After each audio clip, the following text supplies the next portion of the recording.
Chapter 28 of Mansfield Park by Jane Austen. Her uncle and both her aunts were in the drawing-room when Fanny went down. To the former she was an interesting object, and he saw with pleasure the general elegance of her appearance and her being in remarkably good looks. The neatness and propriety of her dress was all that he would allow himself to commend in her presence. But upon her leaving the room again soon afterwards, he spoke of her beauty with very decided praise. "Yes," said Lady Bertram, "she looks very well. I sent Chapman to her." "Look well! Oh, yes," cried Mrs. Norris. "She has good reason to look well with all her advantages. Brought up in this family as she has been, with all the benefit of her cousins' manners before her. Only think, my dear Sir Thomas, what extraordinary advantages you and I have been the means of giving her. The very gown you have been taking notice of is your own generous present to her when dear Mrs. Rushworth married. What would she have been if we had not taken her by the hand?"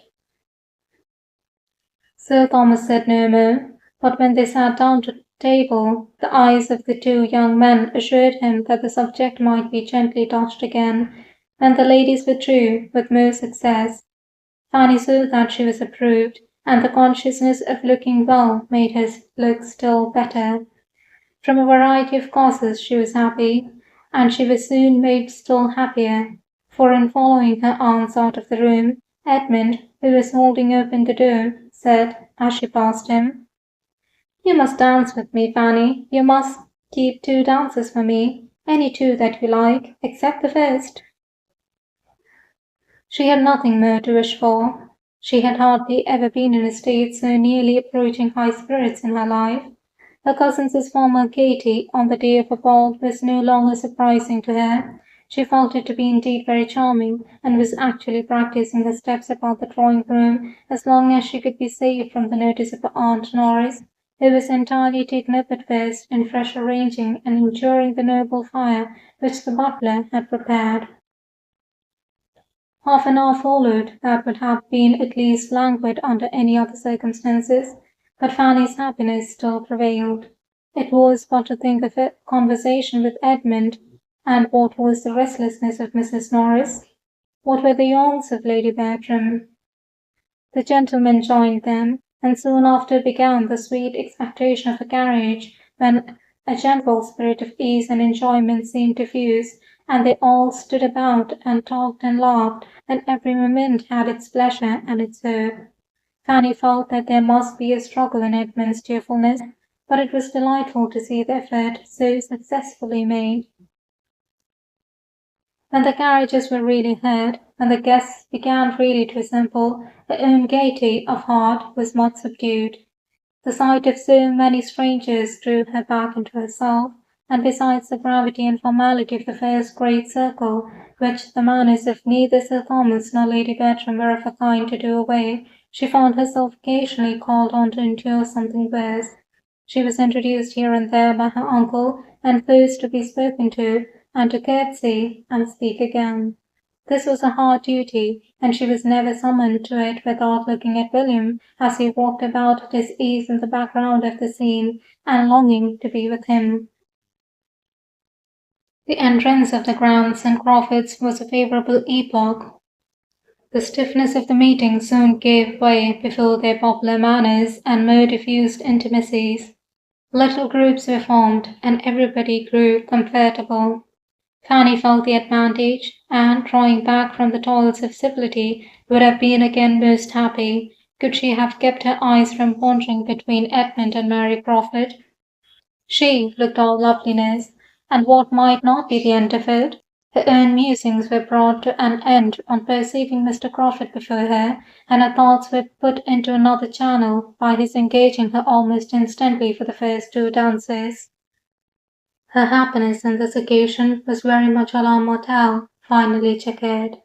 To be secure of a partner at first was a most essential good, for the moment of beginning was now growing seriously near, and she so little understood her own claims as to think that if Mr. Crawford had not asked her, she must have been the last to be sought after, and should have received a partner only through a series of inquiry and bustle and interference, which would have been terrible. But at the same time there was a pointedness in his manner of asking her, which she did not like, and she saw his eye glancing for a moment at the necklace with a smile. She thought there was a smile which made her blush and feel wretched. And though there was no second glance to disturb her, though his object seemed then to be only quietly agreeable, she could not get the better of embarrassment, heightened as it was by the idea of his perceiving it, and had no composure till he turned away to someone else. Then she could gradually rise up to the genuine satisfaction of having a partner, a voluntary partner, secured against the dancing began. When the company were moving into the ballroom, she found herself for the first time near Miss Crawford, whose eyes and smiles were immediately and more unequivocally directed as her brother's had been, and who was beginning to speak on the subject when Fanny, anxious to get the story over, hastened to give the explanation of the second necklace, the real chain. Miss Crawford listened, and all her intended compliments and insinuations to Fanny were forgotten. She felt only one thing, and her eyes, bright as they had been before, showing they could yet be brighter, she exclaimed with eager pleasure, "Did he? Did Edmund? That was like himself. No other man would have thought of it. I honour him beyond expression." And she looked around as if longing to tell him so. He was not near. He was attending a party of ladies out of the room, and Mrs. Grant coming up to the two girls, and taking an arm of each, they followed with the rest. Fanny's heart sunk, but there was no leisure for thinking long even of Miss Crawford's feelings. They were in the ballroom, and violins were playing, and her mind was in a flutter that forbade its fixing on anything serious. She must watch the general arrangements and see how everything was done. In a few minutes Sir Thomas came to her and asked if she were engaged, and the "Yes, sir," to Mr. Crawford was exactly what he had intended to hear. Mr. Crawford was not far off. Sir Thomas brought him to her, saying something which discovered to Fanny that she was to lead the way and open the ball, an idea that had never occurred to her before. Whenever she had thought of the minutiae of the evening, it had been as a matter of course that Edmund would begin with Miss Crawford, and the impression was so strong that though her uncle spoke the contrary, she could not help an exclamation of surprise, a hint of unfitness, an entreaty even to be excused. To be urging her opinion against Sir Thomas's was a proof of the extremity of the case, but such was her horror at the first suggestion that she could actually look him in the face and say that she hoped it might be settled otherwise. In vain, however. Sir Thomas smiled, tried to encourage her, and then looked too serious and said too decidedly, "It must be so, my dear." For her to hazard another word, and she found herself the next moment conducted by Mr. Crawford to the top of the room, and standing there to be joined by the rest of the dancers, couple after couple, as they were formed. She could hardly believe it. To be placed above so many elegant young women, the distinction was too great. It was treating her like her cousins, and her thoughts flew to those absent cousins with most unfeigned and truly tender regret that they were not at home to take their own place in the room and have their share of the pleasure which would have been so very delightful to them. So often as she had heard them wish for a ball at home as the greatest of all felicities, and to have them away when it was given, and for her to be opening the ball, and with Mr. Crawford too, she hoped they would not envy her that distinction now. But when she looked back to the state of things in the autumn, to what they had all been to each other when once dancing in that house before, the present arrangement was almost more than she could understand herself. The ball began. It was rather honour than happiness to Fanny, for the first dance at least. Her partner was in excellent spirits, and tried to impart them to her, but she was a great deal too much frightened to have any enjoyment till she could suppose herself no longer looked at. Young, pretty, and gentle, however, she had no awkwardness that were not as good as graces, and there were few persons present that were not disposed to praise her. She was attractive, she was modest, she was Sir Thomas's niece, and she was soon said to be admired by Mr. Crawford. It was enough to give her general favour. Sir Thomas himself was watching her progress down the dance with much complacency. He was proud of his niece, and without attributing all her personal beauty, as Mrs. Norris seemed to do, to her transplantation to Mansfield, he was pleased with himself for having supplied everything else. Education and manners she owed to him. Miss Crawford saw much of Sir Thomas's thoughts as he stood, and having, in spite of all his wrongs towards her, a general prevailing desire of recommending herself to him, took an opportunity of stepping aside to say something agreeable of Fanny. Her praise was warm, and we received it as she could wish, joining in it as far as discretion and politeness and slowness of speech would allow, and certainly appearing to greater advantage on the subject than his lady did soon afterwards, when Mary, perceiving her on a sofa very near, turned round before she began to dance, to compliment her on Miss Price's looks. "Yes, she does look very well," was Lady Bertram's placid reply. "Chapman helped her to dress. I sent Chapman to her." Not but that she was really pleased to have Fanny admired, but she was so much more struck with her own kindness in sending Chapman to her, that she could not get it out of her head. Miss Crawford knew Mrs. Norris too well to think of gratifying her by commendation of Fanny. To her it was as the occasion offered. "Ah, ma'am, how much we want dear Mrs. Rushworth and Julia tonight!"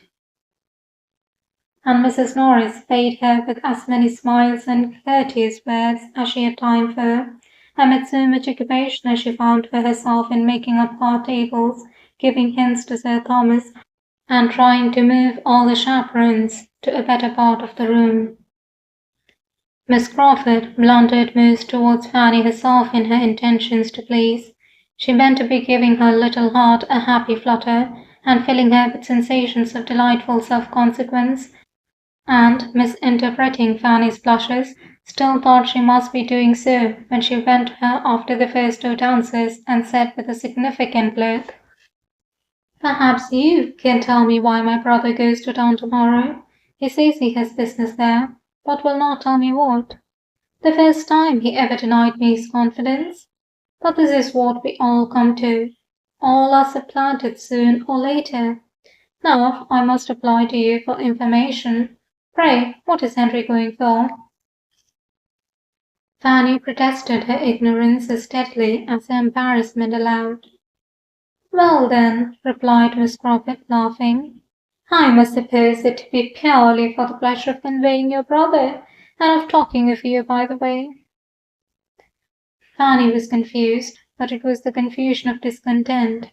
While Miss Crawford wondered she did not smile, and thought her over-anxious, or thought her odd, or thought her anything rather than insensible of pleasure in Henry's attentions.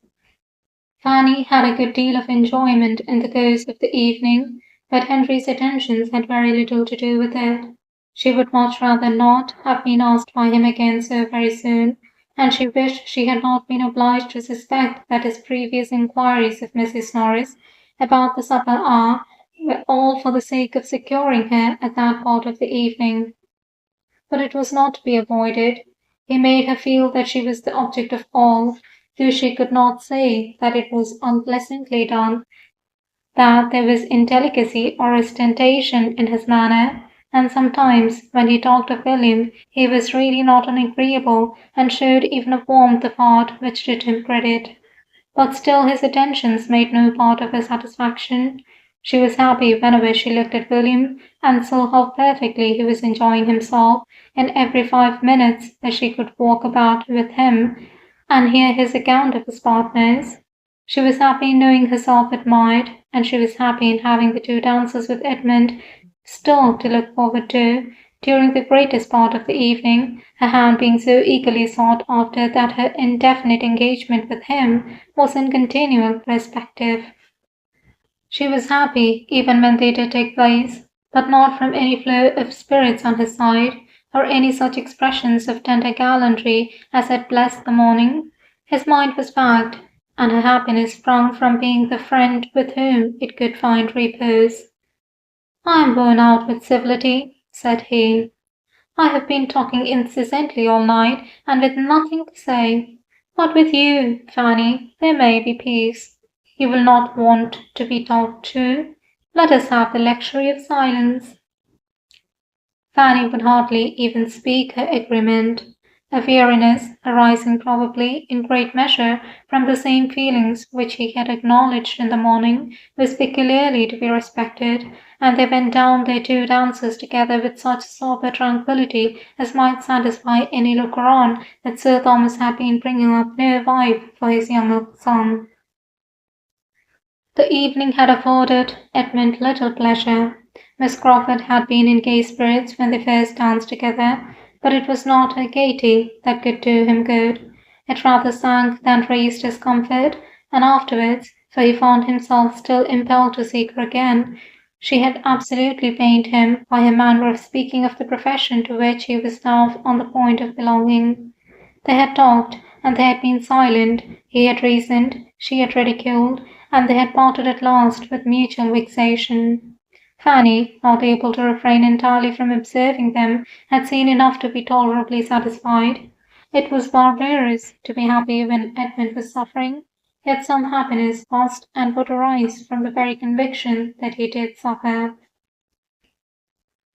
When her 2 dances with him were over, her inclination and strength for mirth were pretty well at an end, and Sir Thomas, having seen her walk rather than dance down the shortening set, breathless, and with her hand at her side, gave his orders for her sitting down entirely. From that time Mr. Crawford sat down likewise. "Well, Fanny," cried William, coming for a moment to visit her, and working away his partner's fan as if for life. "How soon she's knocked up! Why, the sport is but just begun. I hope we shall keep it up these 2 hours. How can you be tired so soon?" "So soon, my good friend," said Sir Thomas, producing his watch with all necessary caution. "It is 3 o'clock, and your sister is not used to these sort of hours." "Well then, Fanny, you shall not get up tomorrow before I go. Sleep as long as you can, and never mind me." "Oh, William!" "What? Did she think of being up before you set off?" "Oh, yes, sir," cried Fanny, rising eagerly from her seat to be nearer her uncle. "I must get up and breakfast with him. It will be the last time, you know, the last morning." "You had better not. He is to have breakfasted and be gone by 9:30. Mr. Crawford, I think you called for him at 9:30. Fanny was too urgent, however, and had too many tears in her eyes for denial, and it ended in a gracious "Well, well," which was permission. "Yes, 9:30, said Crawford to William as the latter was leaving them. "And I shall be punctual, for there will be no kind sister to get up for me." And in a lower tone to Fanny, "I shall have only a desolate house to hurry from. Your brother will find my ideas of time and his own very different tomorrow." After a short consideration, Sir Thomas asked Crawford to join the early breakfast party in that house instead of eating alone. He should himself be of it, and the readiness with which his invitation was accepted convinced him that the suspicions whence, he must confess to himself, this very ball had in great measure sprung, were well founded. Mr. Crawford was in love with Fanny. He had a pleasing anticipation of what would be. His niece, meanwhile, did not thank him for what he had just done. She had hoped to have William all to herself the last morning. It would have been an unspeakable indulgence. But though her wishes were overthrown, there was no spirit of murmuring within her. On the contrary, she was so totally unused to have her pleasure consulted, or to have anything take place at all in the way she could desire, that she was more disposed to wonder and rejoice in having carried her point so far than to repine at the contraction which followed. Shortly afterward, Sir Thomas was again interfering a little with her inclination by advising her to go immediately to bed. Advice was his word, but it was the advice of absolute power, and she had only to rise and, with Mr. Crawford's very cordial adieus, pass quietly away, stopping at the entrance door, like the lady of Branksome Hall, one moment and no more, to view the happy scene, and take a last look at the 5 or 6 determined couple who were still hard at work, and then, creeping slowly up the principal staircase, pursued by the ceaseless country downs, feverish with hopes and fears, soup and niggers, sore-footed and fatigued, restless and agitated, yet feeling, in spite of everything, that a ball was indeed delightful. In thus sending her away, Sir Thomas perhaps might not be thinking merely of her health. It might occur to him that Mr. Crawford had been sitting by her long enough, or he might mean to recommend her as a wife by showing her persuadableness. End of chapter 28.